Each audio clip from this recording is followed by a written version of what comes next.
อะไร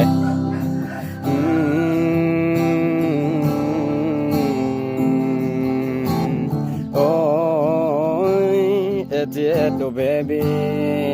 เย่เย่บ่แม่นเรื่องบังเอิญที่เฮาเผชิญในตอนนี้เรื่องเฮาที่ผ่านมามันคงจบลงไปด้วยดี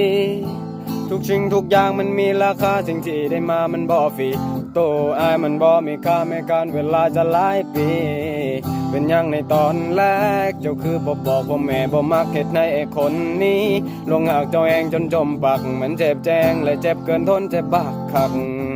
แต่ในตอนนี้เจ้าจากไปแล้วไอ้ก็คงต้องอกหักมื้อนี้เป็นวันอาทิตย์มื้ออื่นก็คงเป็นวันจันทร์คิดฮอดเสมอคิดฮอดซุมื้อในตอนที่เฮานั้นมีกันคิดฮอดดิลีจนหลงละเมอไปเจออยู่ในฝันเคยได้จับมือและเดินควงแขนกับเจ้าในวันนั้นถึงแม้ตอนนี้ตัวนางนั้นคงต้องจากลา